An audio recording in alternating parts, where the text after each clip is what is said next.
낭만적인 여행지 베트남의 하노이의 운치 넘치는 밤입니다. 칵테일 바에서 한 아름다운 금발 여성과 한 동양인 남자가 나란히 앉아 술을 마시고 있는데요. 이야기를 나누던 중 여성이 갑자기 울음을 터뜨리는데요. 남자가 나쁜 이야기라도 한 것일까요? 그날 밤 무슨 일이 있었던 것인지 한번 자세히 알아보도록 하겠습니다. 해당 사연은 엘리자베스 씨가 제보해준 이야기와 SNS 내용을 바탕으로 재구성된 스토리입니다. 안녕하세요, 여러분. 저는 미국 뉴욕의 맨해튼에 사는 엘리자베스라고 합니다. 제 남자친구와의 이야기를 들려드리고 싶어 이렇게 글을 쓰게 되었습니다. 남자친구라고 하기 좀 민망하네요. 나이 차이가 꽤 많이 나거든요. 19살 차이가 나요. 19살 차이가 난다고 했지만 한국에는 빠른 나이라는 게 있다면서요. 그거 생각하면 딱 20살 차이예요. 네, 그리고 한국인입니다. 이렇게 나이 차이가 많이 나는 데다가 서로 다른 나라 사는데 어떻게 만나게 되었는지 궁금하시죠? 올해로 저는 27인데요. 저는 아주 부유한 가정에서 태어났는데 그것으로도 모자라 얼굴도 예쁜 덕에 어려서부터 공주 취급을 받으면서 자랐어요. 이성의 눈뜨는 시기인 사춘기 시절부터 끊임없이 연애를 해왔죠. 제가 워낙 예쁘니까 주변에서 가만두질 않아서요. 처음에는 남자애들이 대시하면 받아주는 편이었다가 나중에는 제가 먼저 마음에 드는 상대에게 들이댔어요. 아무리 잘생기고 잘난 남자라도 저를 거부하는 남자는 단 한 명도 없었죠. 그만큼 저도 예쁘고 잘났으니까 그랬겠죠. 나이를 한 살 한 살 먹어가면서부터는 나름의 내공도 생겨서 남자 꼬시는 게 세상에서 제일 쉬워졌습니다. 저는 집에서 딱히 기대를 걸지는 않는 셋째 딸이었기 때문에 저하고 싶은 대로 하면서 살았어요. 다만 결혼할 때 되면 비슷한 수준의 배경 좋은 남자와 만나라고 하셨어요. 또 잔소리. 그래도 저는 알겠다고 했고 여느 때와 다르지 않게 흥청망청 놀았죠. 저는 남자를 쉬지 않고 만나는 스타일이에요. 늘 누가 옆에 있으면 좋겠는데 빠르게 질려서 곁에 두는 남자가 자주 바뀌었죠. 성민을 만나기 전까지는 말이에요. 성민은 지금 제가 만나고 있는 한참 연상의 남자친구입니다. 편의상 성민이라고 부를게요. 성민을 처음 만난 곳은 베트남 하노이였어요. 그때 저는 답잖게 싱글이었습니다. 만나던 남자와 막 헤어진 후였거든요. 별 이유는 없고 역시 그냥 질려서였죠. 평소에 저라면 또 새로운 남자를 찾았겠지만 그때는 이성관계라는 것 자체에 신물이 나더군요. 질려서 잠깐 뒤로 하고 싶어졌었죠. 그래서 아주 먼 곳으로 여행을 떠난 거였어요. 평소 미국에서는 볼 수 없는 베트남의 동양적인 이국적인 관광지와 풍경을 보고 있으니 마음이 정화되는 것 같더라고요. 호안기엠 호수를 보고 하노이 문묘 등을 관광하고 밤에는 혼자 술을 마시러 갔습니다. 제가 선택한 곳은 한적한 칵테일 바였죠. 조용히 시간 보내고 싶어서 일부러 사람이 적은 곳으로 갔어요.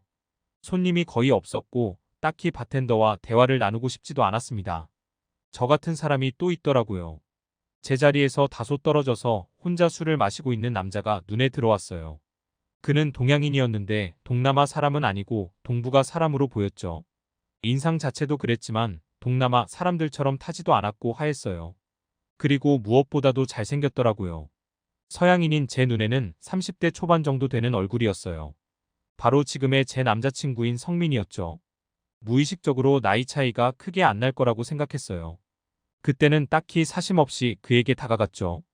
그냥 서로 혼자니까. 그가 영어를 할 줄 알지 어떨지 몰랐지만 일단 가까이 가서 인사를 해봤어요. 그랬더니 그도 인사를 해주더라고요. 영어로 인사말 정도야 누구든 해줄 수 있죠. 과연 어떨까 싶어서 더 말을 붙여봤더니 그는 저와 대화가 되는 영어 실력을 가졌더라고요. 그래서 계속 이야기 나누었어요. 전 미국에서 왔어요. 그쪽은요? 한국, 일본. 한국에서 왔어요. 놀러 온 건 아니고 일 때문에 왔다가 잠깐 쉬고 있네요. 그가 풍기는 분위기처럼 그는 말도 굉장히 차분하게 하더라고요. 목소리도 낮은데 나긋나긋하고 그리고 저를 보는 시선도 뭔가 자애로운 느낌이었죠. 저를 귀여워하는 게 눈에 보였어요. 그는 일 때문에 왔다고 해서 제가 방문한 베트남 여행지에 대해 이야기들을 들려줬죠. 술을 마셨더니 슬슬 취기도 돌았고 더 깊은 이야기를 하게 되더라고요. 저희는 서로 살아온 이야기를 했죠. 전부 다는 아니고 이를테면 당시 제가 하고 있던 고민 같은 것들을요. 저는 제가 끊임없이 이성을 만나왔다고 이야기했어요. 그런데 하면 할수록 공허해지는 것 같다고도 애써 외면해왔던 솔직한 마음을 그날 처음 본 남자에게 토로했죠. 그 이야기를 하면서 갑자기 눈물이 터졌어요. 그런 저를 보던 성민은 조심스럽게 제 머리를 쓰다듬어 주었습니다. 저는 무례하게도 그를 덥석 끌어안아 버렸어요. 놀랄 법도 한데 그는 기분 나빠하는 기색도 없이 저를 달래다가 살짝 떨어뜨렸죠. 그는 이런 제가 이해가 된다면서 앞으로 차차 나아질 거라고 말해 주었어요. 그리고는 자신의 이야기도 해주었습니다. 그는 아내를 잃은 지 4년이나 됐다고 했습니다. 그럼에도 잊을 수가 없대요. 불의의 사고로 떠난 아내를 그 자체로도 잊기 힘든데 아이까지 있어서 아이를 볼 때마다 아내가 떠오른다고요. 그 이야기를 하는 성민의 눈은 정말 씁쓸해 보였어요. 저는 그런 그에게 연민을 느꼈죠. 제가 울 때 성민도 같은 감정을 느꼈겠죠. 저는 속수무책으로 그에게 끌려버렸습니다. 느껴본 적 없는 감정이었어요. 술도 마셨겠다 용기가 난 저는 그의 손을 잡았어요. 그리고 함께 밤을 보내자고 말했죠. 그랬더니 성민은 얼빠진 표정을 짓더니 잠시 아무 말도 안 했습니다. 저는 그가 제게 키스하려는 줄 알고 살포시 눈을 감았어요. 그런데 전혀 예상 밖의 일이 벌어졌습니다. 그가 저를 밀어내는 거예요. 우리는 사람 대 사람으로만 감정 나눠요. 저는 머리를 한 대 얻어맞은 것처럼 띵해졌습니다. 살면서 이런 적이 없었거든요. 제가 작업 걸어서 거부한 남자는 단 한 명도 본 적이 없습니다. 그가 저를 거부한 최초의 남자였죠. 이전에 이런 경험이 있었다면 저도 겸허히 받아들였겠지만 처음이라 민망해서 몸 둘 바를 모르겠더라고요. 그래서 얼굴이 빨개진 채 무슨 말을 해야 하나 하고 있을 때 그가 저를 달래주었어요. 그래서 저는 금방 진정할 수 있었죠. 저는 아쉬운 대로 연락처라도 알고 싶다고 말했습니다. 다른 마음 안 가질 테니 친구로 지낼 수 있게 해달라고요. 성민은 망설이다가 자신의 명함을 건네주었습니다. 그렇게 깔끔하게 헤어진 줄 알았겠지만 저는 베트남에서 바로 미국으로 돌아가지 않고 한국행 비행기를 끊었어요. 성민의 말에 따르면 그는 저와 술 마신 날 바로 다음 날에 한국으로 돌아간다고 했었거든요. 이전과는 전혀 다른 느낌을 자아내는 그 남자를 저는 놓칠 수 없었어요. 한번 결혼을 했던 사람이라도 상관없었죠. 미친 짓인 것을 알면서도 일단 한국으로 갔어요. 그리고 도착하자마자 명함에 적힌 번호로 전화를 했죠. 저 한국이에요. 뭐 무슨 말이야? 당신을 다시 보고 싶어 한국에 무작정 왔다고 하니 그가 한숨을 푹 쉬었어요. 제가 생각해도 골 때리네요. 하지만 이런 게 싫었으면 성민도 애초에 저를 상대하지 말았어야죠. 성민은 자기가 데리러 갈 테니 일단 공항에 있으라고 했어요. 성민이 사는 곳은 부산이었고 마침 저도 부산으로 가는 비행기를 끊었어서 저희는 부산 공항에서 만날 수 있었죠. 그는 참 난감해했습니다. 가끔 메일이나 보낼 줄 알고 명함을 준 거였는데 이럴 줄은 몰랐어요. 이러면 나도 꽤 곤란한데. 정말 어쩔 수 없네. 기왕 온 김에 관광이나 하고 미국으로 돌아가요. 저 같은 여자를 보고도 여전히 벽을 세우다니. 믿기 힘들었고 그래서 그가 더 특별했어요. 승부욕 같은 게 자극되었죠. 저는 장기로 숙소를 잡고 계속 부산에만 머물렀어요. 제가 계속 이렇게 고집을 부리자 성민은 정말 어쩔 수 없다는 듯 한 가지 제안을 해왔습니다. 본인에 대해서 다 얘기하지 않은 것이 있는데 그것을 알고도 또 그것을 실제로 보고도 좋아하는 마음이 여전하다면 생각해보겠다는 것이었죠. 저는 당장 성민의 집으로 가자고 했습니다. 그렇게 성민의 집으로 가는데 동네 분위기가 썩 좋지 않더라고요. 그리고 성민의 집도 딱 그런 모습이었어요. 아파트였는데 30년 전에 지어진 것처럼 오래됐었죠.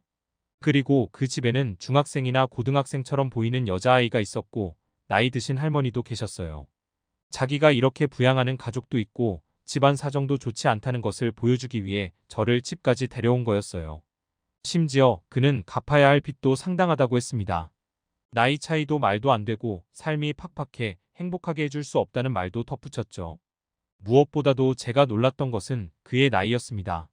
여자아이는 동생이고 할머니는 그의 할머니인가 했더니 여자아이는 딸이고 할머니는 어머니라는 거예요. 성민의 나이가 45이라고 하는데 처음에는 농담하지 말라고 했죠. 진짜 거짓말하는 줄 알았다니까요. 그런데 진짜였습니다. 저는 그럼에도 좋다고 했습니다.